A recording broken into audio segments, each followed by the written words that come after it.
আমাদের দেশের ছেলেমেয়েরা সব থেকে বেশি মেধাবী।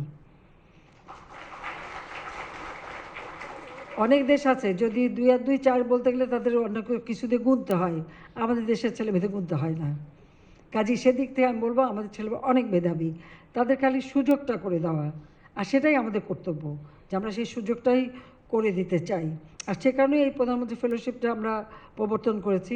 তবে এখানে আমি একটা কথা বলি, যেটা আমি এইমাত্র বসে বসে এখানে হিসাবও করলাম। আমি 96 সালে সরকারে সেই ফেলোশিপ দিয়েছিলাম, যেটা আমি আগেই বললাম যে মাঝামাঝি পথায় যখনই বিএনপি ক্ষমতা আসলো, খালেদা জিয়া এসে সেটা বন্ধ করে দিল, অনেকে বিপদে পড়লো। মানুষ তো আর চিরদিন বেঁচে থাকে না।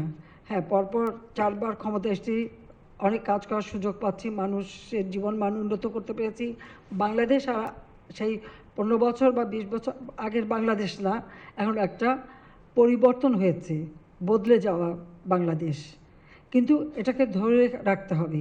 সেই জন্য আমি এখন আলাপ করছিলাম, তো বেশ মোটা অঙ্কের টাকাই লাগবে মনে হচ্ছে।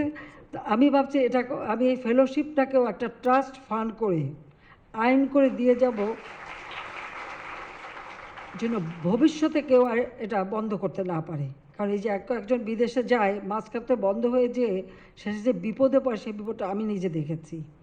অনেকে আমরা নিজেরা আমাদের প্রবাসী বাঙালিদের অনুরোধ করে থাকা খাওয়ার ব্যবস্থা করে দিয়ে যাতে তার পড়াশোনা সম্পন্ন করে আসতে পারি, সে ব্যবস্থাও করেছি। কিন্তু সেটা সম্পন্ন করতে যে যারা চাকরিজীবী ছিল, তাদের কিন্তু চাকরিও চলে গিয়েছিল, বিএনপি তাদেরকে বাতিল করে দেয়।